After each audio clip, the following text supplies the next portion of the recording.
நாங்க சட்டமன்றத்துல மரபுப்படி அவருக்கு என்ன மரியாதை கொடுக்கணுமோ அதை சபாநாயகர், முதல்வர், அவை முன்னவர்கள் அனைவரும் அந்த உரிய மரியாதைகளை கொடுத்துட்டோம். போன வருடம் என்ன பண்ணாரோ அதே தான் இந்த வருடமும். வந்தார், நின்னார், திரும்பி பார்த்தார். அடுத்த ஒரு வார்த்தை, தேசிய கீதம் நீங்க அதை நீங்க அவமானப்படுத்துறீங்கன்னு சொல்லிட்டு அவரை இறங்கி நடந்து போயிட்டார். தேசிய கீதத்தை அவமானப்படுத்தியது அவர் தான். ரெண்டாவது, தேசிய கீதத்துல திராவிடங்கிற ஒரு சொல் வரும். அந்த சொல்லு இல்லாம தேசிய கீதத்தை பாடுங்க அப்படின்னு அவர் அதை எதிர்பார்த்து அதுக்கு உண்டான நிகழ்ச்சி போனதாக நடத்தி காட்டு. இது தமிழ்நாடு சட்டமன்றம், தமிழர்களுக்கு உண்டானது, அவர்களால் தேர்ந்தெடுக்கப்பட்ட ஒரு சட்டமன்றம். இந்த நிகழ்வுல எந்த எதிர்கட்சியும் இவருக்கு ஆதரவா குரல் கொடுக்கல, எந்த எம்எல்ஏக்களும் இவருக்கு ஆதரவா குரல் கொடுக்கல. இவர் தனி ஒரு ஆளா நின்றுட்டு தேவைன்னா முன்னால 2 காவி கொடியை பறக்க விட்டா வந்திருப்பாரு. இவருக்கு தேசிய கொடியே மூவர்ண கொடி இல்லை மேடம். இவரோட பார்வையில தேசிய கொடி காவி கொடி. இன்னைக்கு வேணும்னு அவராவே அண்ணா யூனிவர்சிட்டி பிரச்சனையை அவரே கிளப்பி, அண்ணா யூனிவர்சிட்டி பிரச்சனையை அங்க பதாதைகளோட வந்த எதிர்கட்சிகள் எல்லாம் தேவையில்லாம ஒரு பெரிய சர்ச்சையை உருவாக்கி அவங்க யாரையோ காப்பாத்துறதுக்காக இவ்வளவு பெரிய பிரச்சனையை உருவாக்கி அவையை நடக்க விடாம முயற்சி பண்ணாங்க. இன்னைக்கு அவர் பேசியிருந்தால், ரெண்டாவது அவர் மேல அவருக்கே ஒரு பெரிய பயம் வந்துருச்சு மேடம். யார் இந்த சார்னா, பழைய கவர்னர் பன்வாரிலால் புரோஹித் யார் மேடம்? அவர் மேல இந்த பாலியல் குற்றச்சாட்டு வரலையா? அப்ப நான் உங்களை கேட்கிறேன், அப்ப பிஜேபி பாலியல் குற்றச்சாட்டுக்கு பிஜேபி ஆளாகலையா? இப்ப யார் கவர்னரை நியமனம் பண்ணது? பன்வாரிலால் புரோஹித். அந்த புரோஹித் மேல என்ன புகார் உங்களுக்கு எல்லாம் தெரியாத பகிரங்கமா? கவர்னரு, சான்சலரு, இவங்க எங்க போய் நீங்க போட்டாலும் எல்லா கவர்னருமே இந்த பாலியல் வழக்குல பாதிக்கப்பட்டு அதுல ஒரு பஞ்சாயத்து நடத்தி தமிழ்நாடு இந்தியாவில் தரக்கூடிய அளவுக்கு பன்வாரிலால் புரோஹித் பிஜேபி கவர்னர் செயல்பட்டார். ஏன் இன்னைக்கு ஆர்.என். ரவி ஏன் அந்த கவர்னர் மாதிரியே இந்த கவர்னர் இருக்க மாட்டாரா? எவனோ ஒரு காலிப்பையில காப்பாத்துறதுக்கு எதிர்கட்சிக்காரன் எல்லாம் கலவரம் பண்றாங்க. இதான் உண்மை. எடப்பாடியும் ஆளுநரும், எனக்கு சந்தேகமே, ஜெயக்குமார், எடப்பாடி, ஆளுநர் எல்லாரும் சேர்ந்து யாரையோ காப்பாற்ற இந்த வேலையை செய்யறாங்கன்னு தான். ஒழுங்கா அமைதியா இருந்தா இந்த கேஸ் பர்ஃபெக்டா உண்மை குற்றவாளிகள் எல்லாம் தண்டிக்கப்படுவாங்க, வெளியே வந்துருவாங்க. நாங்க அரசியல் பண்ண வேண்டிய அவசியம் இல்ல. பிரியாணின்னு நினைச்சா அது நம்ம தொப்பி வாப்பா பிரியாணி தான். வேர்ல்ட் கிளாஸ் டேஸ்ட், உலகத்தரம் வாய்ந்த சுவையில் உன்னதமான பங்களிப்பு, குறைந்த விலை, நிறைந்த தரம், தங்கள் தேவைகள் அனைத்தும் ஒரே இடத்தில். ஜெயச்சந்திரன்.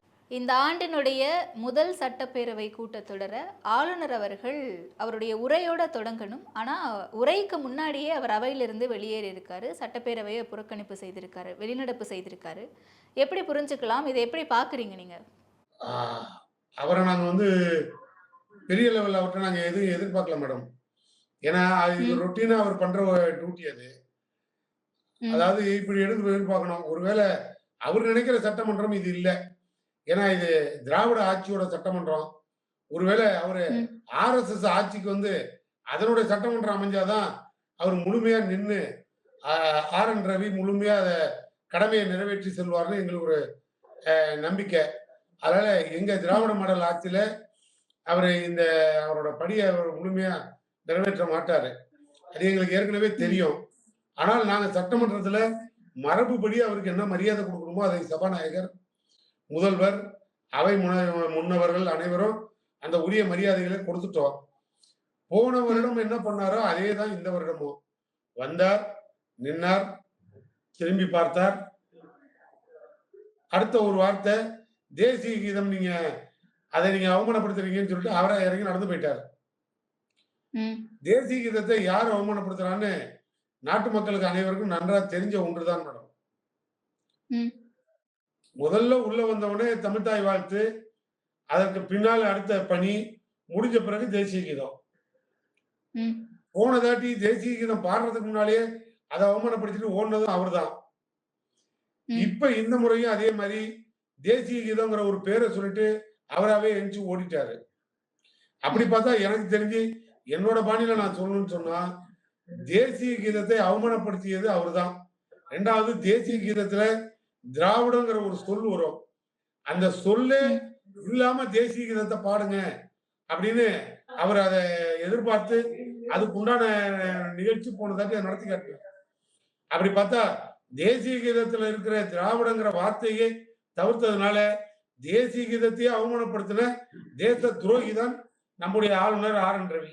ராஜ்பவன்ல இருந்து வெளியான அந்த ஒரு அறிக்கையில, அந்த ஒரு ட்விட்டர்ல வந்து பார்த்தீங்கன்னா, எல்லா மாநிலங்கள்லயும் சட்டப்பேரவைகள்ல வந்து பார்த்தீங்கன்னா, ஆளுநர் உரைக்கு முன்பும் பின்பும் தேசிய கீதம் ஒலிப்பது அப்படிங்கிறது இயல்பான ஒரு விஷயம். அந்த ஒரு மரபு தான் இங்க இன்னைக்கு தவறப்பட்டிருக்குன்னு குறிப்பிட்டிருக்கேன்.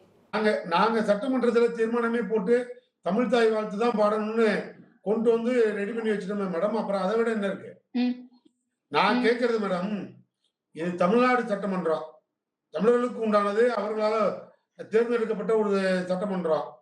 இந்த நிகழ்வுல எந்த எதிர்க்கட்சியும் இவருக்கு ஆதரவா குரல் கொடுக்கல.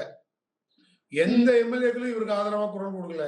இவர் தனி ஒரு ஆளா நின்றுட்டு தேவைன்னா முன்னால 2 காவி கொடியை பறக்க விட்டா வந்திருப்பாரு.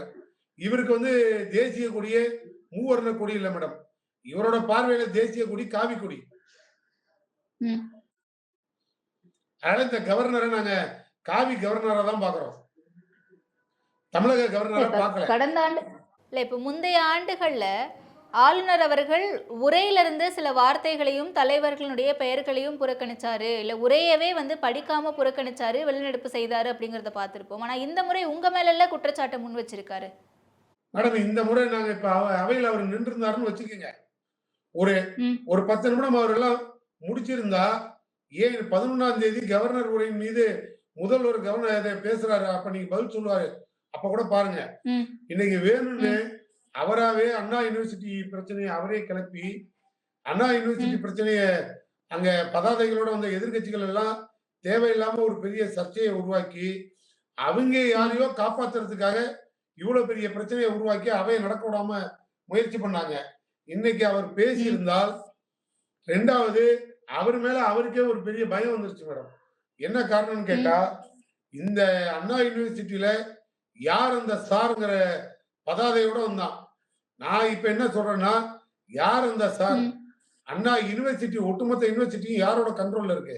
எல்லாமே கவர்னரோட கண்ட்ரோல்ல இருக்கு. சான்சலர் அவரு. அப்ப நான் எங்களுக்கு என்ன சந்தேகம்னா, யார் அந்த கவர்னர், யார் அந்த சான்சலரு?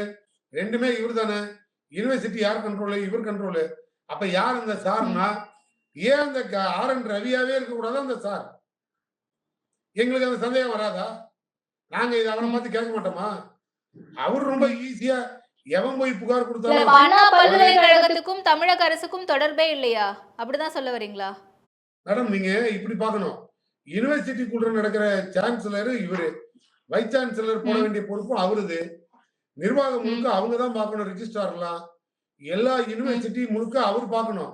அதுக்கு இடம் கொடுக்கறது, நிர்வாகம் பண்றது, பண்டு ஒதுக்குறது, இது எல்லாம் ஆளுமை வந்து தமிழக அரசு. ஆனா கண்ட்ரோல் முழுக்க எல்லாமே சான்சலர், வைஸ் சான்சலர், ரிஜிஸ்ட்ரார், இப்படிதான் அது யூனிவர்சிட்டி. நாங்க என்ன கேட்கிறோம், நாங்க எதையும் பொறுப்பை தட்டி கழிக்கிற இடத்துல தமிழக முதல்வர் இல்ல. ஆனா தேவையில்லாம இவ்வளவு பெரிய இஷ்யூவை உருவாக்கி அந்த பிரச்சனையை இவரே ஒரு எதிர்கட்சி மாதிரி உட்கார்ந்துக்கிட்டு அதை செயல்படுறாரு பாருங்க. அப்படின்னா நாங்க திரும்பி என்ன கேள்வி கேட்போம்? உனக்கு கவர்னர் வேலை பாக்குறியா, இல்ல கலவரம் பண்றதுக்கு உனக்கு ஊர்ல விட்டு வச்சிருக்காங்களா? தமிழ்நாட்டு மக்கள் வரிப்பணத்தை வாங்கி சோறு தின்னுட்டு. அப்ப யார் இந்த சார்னா, பழைய கவர்னர் பன்வாரிலால் புரோஹித் யார் மேடம்? அவர் மேல இந்த பாலியல் குற்றச்சாட்டு வரலையா? அப்ப நான் உங்களை கேட்கிறேன், அப்ப பிஜேபி பாலியல் குற்றச்சாட்டுக்கு பிஜேபி ஆளாகலையா? இப்ப யார் கவர்னரை நியமனம் பண்ணது? பன்வாரிலால் புரோஹித். அந்த புரோஹித் மேல என்ன புகாரு உங்களுக்கு எல்லாம் தெரியாத பகிரங்கமா? கவர்னரு, சான்சலரு, இவங்க எங்க போய் நீங்க போட்டாலும் எல்லா கவர்னருமே இந்த பாலியல் வழக்குல பாதிக்கப்பட்டு அதுல ஒரு பஞ்சாயத்து நடத்தி தமிழ்நாடு இந்தியாவில தலைக்குடிக்கிற அளவுக்கு பன்வாரிலால் புரோஹித் பிஜேபி கவர்னர் செயல்பட்டார். ஏன் இன்னைக்கு RN ரவி ஏன் அந்த கவர்னர் மாதிரியே இந்த கவர்னர் இருக்க மாட்டாரா? இல்ல, அதுதான் சார் கேட்கிறேன். இப்ப முழுக்க முழுக்க வேந்தராகிய ஆளுநர் மட்டுமே பொறுப்பேற்கணுமா? தமிழக அரசுக்கு இதுல எந்த தொடர்பும் இல்லையா அப்படின்ட்டு இப்ப ரெஜிஸ்ட்ரார் பத்தி பேசுறீங்க. ரெஜிஸ்ட்ரார் வந்து அண்ணா யூனிவர்சிட்டியில கட்டுப்பாடுகள் இன்று முதல் அமலுக்கு வருது அப்படின்னு சொல்லிட்டு ஒரு பட்டியலை வெளியிடுறாரு. அப்ப ஆளுநருடைய ஒப்புதல் இல்லாம தான் இன்னைக்கு வந்து அந்த இதுவை கொடுக்குறாரா? முன்னாடியே கொடுத்திருக்கலாமே, ஏன் இப்ப கொடுக்கணும்? சிட்டியில கமிஷனர் இருக்காருன்னா கமிஷனர் அப்ரூவல் இல்லாம எந்த போலீஸ் ஸ்டேஷன்லயும் இன்ஸ்பெக்டரோ எப்ப எஸ்ஐயோ ம். நவர முடியாது மேடம், அசிஸ்டன்ட் கமிஷனர் வரைக்கும். ம். அந்த மாதிரி ம். கண்ட்ரோல் முழுக்க கவர்னர்ட்ட இருக்கு. அப்ப நான் என்ன கேட்கிறேன், அங்க லைட் எரியல, இல்ல அங்க கேமரா ஒர்க் பண்ணல, நிர்வாகம் சரியில்லை, யார் ம். நிர்வாகத்தெல்லாம் அலசி புரிஞ்சு போய் பார்க்கணும்னா கவர்னர். இந்த மாதிரி ஒரு பிரச்சனை வந்தது. தமிழக அரசு 24 மணி நேரத்துல அக்யூஸ்ட கண்டுபிடிச்சு சிட்டி கமிஷனர் அரெஸ்ட் பண்ணி ரிமாண்ட் பண்ணியாச்சு. மேல ம். கோர்ட் சூமோட்டா கேஸ் எடுத்து 3 ஸ்பெஷல் ஆபீசரை போட்டிருக்கோம். நாங்க எதுவும் அப்ஜெக்டே பண்ணலையே. நீங்க ம். எது வேணாலும் பண்ணுங்க, உண்மை குற்றவாளி வெளி உலகத்துக்கு வரணும். அது தமிழக முதல்வரோட கடமை. அது ஓப்பன்ல சொல்லிட்டார். எத்தனை குற்றவாளி இருந்தாலும் இதுல காம்ப்ரமைஸ்க்கு வேலை இல்ல, கடுமையான நடவடிக்கை எடுக்கப்படும் சொல்லிட்டாரு. நான் இப்ப என்ன உங்களுக்கு கேட்கறேன்னா, கவர்னர் நீங்க எந்த கோயில்ல மணி அடிச்சிட்டு இருந்தீங்க? நீங்களும் அதுக்கு பொறுப்பு தானே. யூனிவர்சிட்டி உங்கள்கிட்டயும் கண்ட்ரோல்ல தானே இருக்கு. இப்ப நீங்களே வந்து நின்றுக்கிட்டு அசிங்கப்படுற மாதிரி சட்டம் ஒழுங்கு சரியில்லைங்கிறது, ரெண்டாவது யார் அந்த சார்னு நீங்களே வர புகாரை வாங்கிட்டு நிக்கிறது அப்படின்னா, இப்ப நாங்களும் சொல்றோம், கண்டுபிடிக்கிறது கோர்ட் இருக்கு, போலீஸ் ஆபீசர் இருக்காங்க, டீம் இருக்கு, ஒர்க் நடந்துட்டு இருக்கு. நீங்க இந்த அசம்பிளில வந்து இன்னைக்கு நீங்க எதிர்கட்சி எல்லாம் பதாதையோட வந்து நின்னா, நீங்க உங்க கடமையை முழுமையா ஆற்றிட்டு போகணும். இப்ப தேசிய கொடி இஷ்யூவை கிளப்பி விட்டு போனீங்கன்னா, இதெல்லாம் என்ன ஒரு கவர்னர் பாக்குற வேலையா? எதிர்க்கட்சியினர் மட்டுமா சார் இன்னைக்கு அண்ணா பல்கலைக்கழக விவகாரம் குறித்து பேசணும் அப்படின்ற கோரிக்கையை முன் வச்சாங்க? ஆளும் கட்சியில கூட்டணியில இருப்பவர்களும் தானே இந்த கோரிக்கையை முன் வைக்கிறாங்க இன்னைக்கு. நாங்க வரவேற்கிறோம் மேடம். நாங்க அதை பத்தி ஒண்ணுமே சொல்லலையே. நாங்க அந்த கோரிக்கையில வைக்கட்டும், கவன ஈர்ப்பு தீர்மானம் கொண்டு வரட்டும். அது குறித்து அமைச்சர்கள் விளக்கம் கொடுப்பாங்க, துறை ரீதியான அமைச்சர்கள் விளக்கம் கொடுப்பாங்க. அதை விட்டுட்டு யார் அந்த சார் யார் அந்த சார்னு ஒரு போர்டை தூக்கிட்டு சட்டசபையில வந்து கேட்டுக்கிட்டு இருந்தா அது எப்படி நீங்க பாப்பீங்க? நான் உங்களை கேட்கிறேன், இது ரொம்ப ஜனநாயகமா? இது கோர்ட்டே வந்து இவங்களை கண்டிக்கலையா? போராட்டம் நடத்துறது இது அரசியலாக பாக்குறீங்க. இது ஒரு பொண்ணோட வாழ்க்கை பிரச்சனை. இது தேவையில்லாம குற்றவாளியை தப்பிக்க வைக்கிறதுக்கான முயற்சி பண்றீங்க. அதனால இதுல அரசியல் விளையாடாதீங்க அப்படின்னு கோர்ட் உங்களை கண்டிச்சுதா இல்லையா? அப்புறம் என்ன உங்களுக்கு பதாதையை தூக்கிட்டு யார் அந்த சார் சார்னு வந்தா, ஒருவேளை அவங்க கேட்ட சார் ஆளுநர் சார், அதுக்கு ஆளுநரே பதில் சொல்லிட்டு ஓடிட்டார் பயந்துட்டு. இல்லை, இப்போ எதிர்கட்சியினருக்கு இருக்கக்கூடிய சந்தேகங்களை யார் அந்த சார் அப்படின்ட்டு அவங்க ஒரு பக்கம் கேள்வி எழுப்புறாங்க, உங்களுடைய பார்வையில் அரசியலாக்குறாங்க அப்படின்னு கூட வச்சுப்போமே. நீங்கள் அந்த இடத்துல ஆளும் கட்சியை அப்படிங்கிறத கடந்து திமுகவா ஆளுநர் மேலே ஒரு சந்தேகம் இருக்குன்னு சொன்னீங்க. அப்போ ஆளுநர் தான் நடவடிக்கை எடுக்கணும்னு சொல்கிறீங்க. அப்போ ஆளுநருக்கு எதிராக நீங்கள் ஏன் எதுவும் பண்ணாமல் இருக்கீங்க? ஒரு அறிக்கை கூட இல்லையே, திமுகவிலேருந்து யாரும் இதை பற்றி பேசவே இல்லையே, முக்கிய தலைவர்கள் முக்கிய அமைச்சர்கள். எங்களோட ஆர்கனைசிங் செக்ரட்டரி ஆத்தன்டிகேட்டடான அமைப்பு செயலாளர் RS பாரதி அன்னைக்கே நிகழ்ச்சி நடந்த 2ஆம் நாளே அவரு கண்டிச்சிருக்காரு.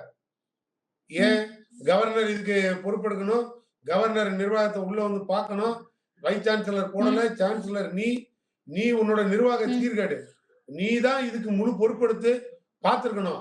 நீ அதெல்லாம் விட்டுட்டு கலவரம் பண்றதே இது தொழிலா வச்சிருக்க. அன்னைக்கு மசோதா போட்டோம்ல, சான்சலர் நீ இருக்க கூடாது, முதலமைச்சர் தான் சான்சலரா இருக்கணும், உனக்கு தேவையில்லை, வைஸ் சான்சலர் நாங்க தான் போடுவோம் அப்படின்னு மசோதா போட்டோம்ல. அந்த மசோதாவை சட்டமன்றத்தில் நிறைவேற்றி உங்களுக்கு அனுப்பிட்டோம்ல. நீங்க ஏன் அதுக்கு கையெழுத்து போடல? கையெழுத்து போடாத பெரிய மனுஷன் யாரு? நீ அன்னைக்கு அதுக்கு அப்ரூவல் கொடுத்திருந்தா, இல்ல இப்ப கூட சொல்றோம், சான்சலர் பதவியை ரிசைன் பண்ணிட்டு ஆளுநரை வெளில வர சொல்லுங்க. இனிமேல் யூனிவர்சிட்டியில முழுக்க நாங்க பொறுப்பெடுத்து பாத்துக்கிறோம். ஏன் நாங்க இதெல்லாம் ஒண்ணும் செய்யலையா? உங்களுக்கு தெரியாதா மேடம்? இந்த கவர்னர் கலவரம் பண்றதுக்காக வந்து ஒரு எண்ணத்துல இருக்காரு மேடம். இவரால இங்க ஒரு 10 பைசாவுக்கு பிரயோஜனம் இல்லை. நான் தமிழ்நாட்டு வரி காய்ச்சல சோறு தின்னுட்டு சும்மா தேவையில்லாம அந்த பங்களாவை வீணாக்கிட்டு இருக்காரு. செவனேன்னு கவர்னர் மாளிகை அந்த இடத்துல ஒரு 2 கிரவுண்டு வீடை மட்டும் கொடுத்துட்டு அதை பிளாட் போட்டு வித்தா கூட தமிழ்நாட்டுக்கு கடன் அடைச்சிடலாம் மேடம். ஆனால் இவ்வளோ பெரிய பிரச்சனை நடந்திருக்கு. இன்னைக்கு சட்டப்பேரவையில் எல்லாருமே எதிர்கட்சியினர் கவன ஈர்ப்பு தீர்மானம் கொண்டு வரணும் அப்படின்ட்டு முன்னாடியே மனு கொடுத்துருக்காங்க. ஆளும் கட்சியினுடைய கூட்டணியில் இருக்கக்கூடிய கட்சிகளே வந்து இதை பற்றி கோரிக்கை முன்வைக்கிறாங்க, சட்டப்பேரவையில் இது குறித்து பேசணும் அப்படின்ட்டு. ஆளுநர் வரும்போதும் கோஷமிட்டுறாங்க. ஆனால் திமுகவினர் மட்டும் ஏன் இன்னும் இதை பற்றி பேசாமல் இருக்காங்க? கேட்டால் உடனடியாக நாங்கள் 24 மணி நேரத்திலேயே அரெஸ்ட் பண்ணிட்டோம், நடவடிக்கை எடுத்துட்டு இருக்கோம் அப்படின்றாங்க. இதெல்லாமே கரெக்டாக போயிட்டுருக்கு, நீங்கள் நம்புறீங்களா? மேடம் ஒண்ணே ஒண்ணு உங்களுக்கு சொல்றேன், நீங்க எங்களை நம்புறதை விட கோர்ட்டை நம்புறீங்கல்ல, கோர்ட்டை நம்புவீங்கல்ல எதிர்கட்சிகள் எல்லாம். அப்ப நீங்க கோர்ட்டே வந்து நீங்க அரசியல் பண்ணக்கூடாது, உங்களுக்குலாம் அறிவு இருக்காயான்னு கோர்ட்ல நீதியரசர் கேட்டார். அதுக்கு பின்னால 3 சூமோட்டோ கேஸ் எடுத்து கேஸ ஹைகோர்ட் பார்வையில 3 ஐபிஎஸ் ஆபீசர்ஸ் செக் பண்ணி என்கொயரி ஓடிட்டு இருக்கு. இந்த நேரத்துல எவனோ ஒரு காலிப்பையில காப்பாத்துறதுக்கு எதிர்கட்சிக்காரன் எல்லாம் கலவரம் பண்றாங்க. இதான் உண்மை. எடப்பாடியும் ஆளுநரும் எனக்கு சந்தேகமே ஜெயக்குமார், எடப்பாடி, ஆளுநர் எல்லாரும் சேர்ந்து யாரையோ காப்பாத்த இந்த வேலையை செய்யறாங்கன்னா, ஒழுங்கா அமைதியா இருந்தா இந்த கேஸ் பர்ஃபெக்டா உண்மை குற்றவாளிகள் எல்லாம் தண்டிக்கப்படுவாங்க, வெளியே வந்துருவாங்க. நாங்க அரசியல் பண்ண வேண்டிய அவசியம் இல்ல. இந்த கேள்வியை யார் அந்த சார் எல்லாருமே போராட்டம் நடத்துறாங்களே யார் அந்த சார்ன்ட்டு, அப்புறம் எப்படி சார் அவங்க காப்பாத்த நினைப்பாங்க? இருங்க, இப்ப இத என்கொயரி முதலமைச்சர் நேரடியா அக்யூஸ்ட கூப்பிட்டு என்கொயரி பண்ணிட்டு இருக்காரா? நாங்க எப்படி சொல்ல முடியுமா? இதை நாங்க தலையிட்டா இதுல ஆளுங்கட்சி தலையீடு இருக்கிறதுன்னு நீங்க கேள்வி கேட்க மாட்டீங்களா? அப்ப எடப்பாடி ஒரு முதலமைச்சரா இருந்தவர், அவருக்கு அறிவு வேணா? அவரு ஏட்டையை கண்டாலே எழுந்து ஓடுற ஆளு. எங்களுக்கு தெரியும். நாங்க தான் தெளிவா சொல்றோம்ல, கோர்ட் சூமோட்டா கேஸ் எடுத்துட்டாங்க. அதுல ஆட்டோமேட்டிக்கா 3 ஸ்பெஷல் ஆபீசர் போட்டாங்க. அவங்க அதை கண்டுபிடிச்சு வெளியிடுவாங்க. இனிமே யார் அந்த சார்னு சொல்ல வேண்டிய இடத்துல அந்த ஐபிஎஸ் ஆபீசருங்க தான் இருக்காங்க.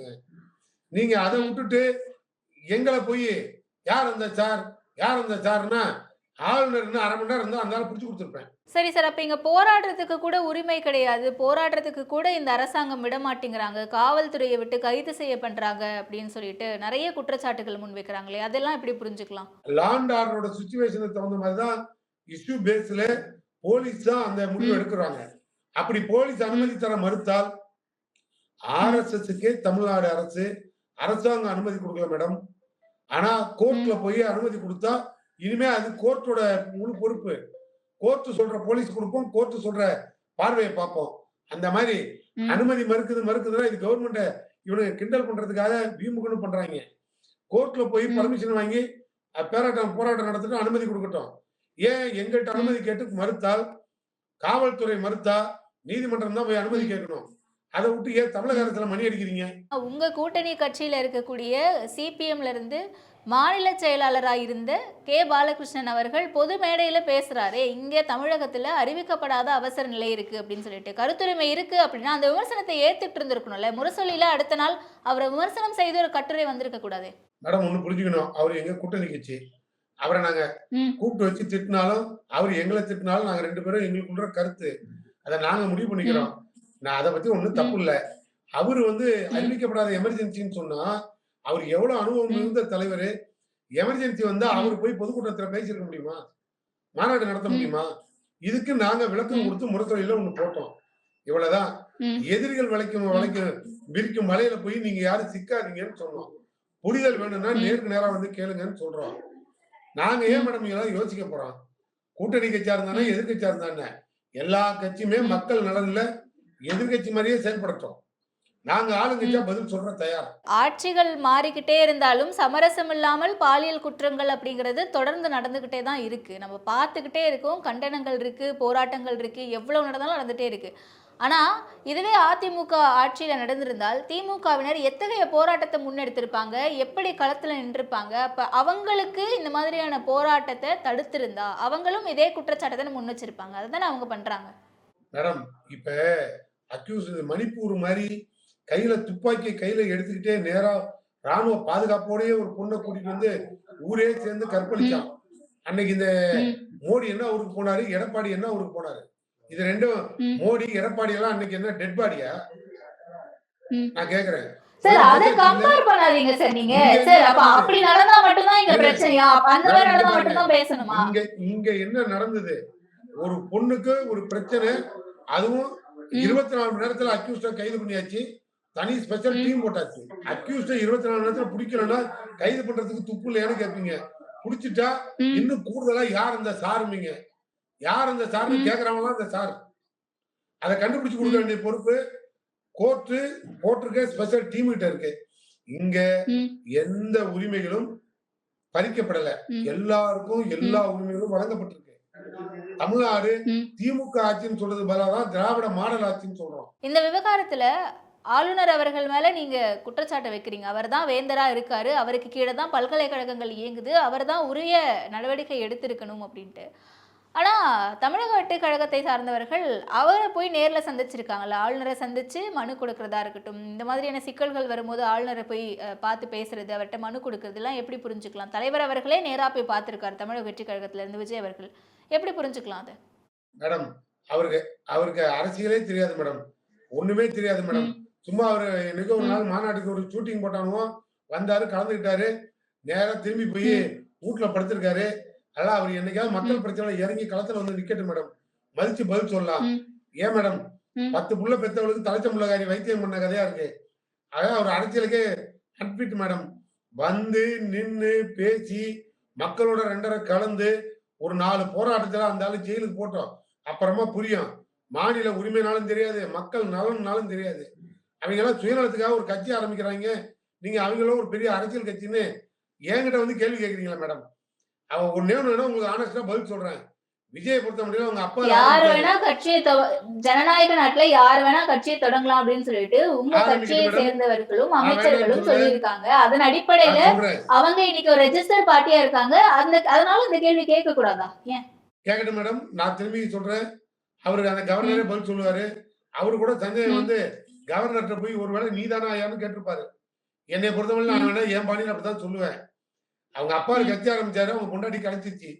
இவர் இப்ப கட்சி ஆரம்பிச்சிருக்காரு, கொஞ்சம் வெயிட் பண்ணி பார்த்துட்டு பதில் சொல்லுவோம். பிரியாணின்னு நினைச்சா அது நம்ம தொப்பி வாப்பா பிரியாணி தான். வேர்ல்ட் கிளாஸ் டேஸ்ட், உலகத்தரம் வாய்ந்த சுவையில் உன்னதமான பங்களிப்பு. குறைந்த விலை, நிறைந்த தரம், தங்கள் தேவைகள் அனைத்தும் ஒரே இடத்தில். ஜெயச்சந்திரன்.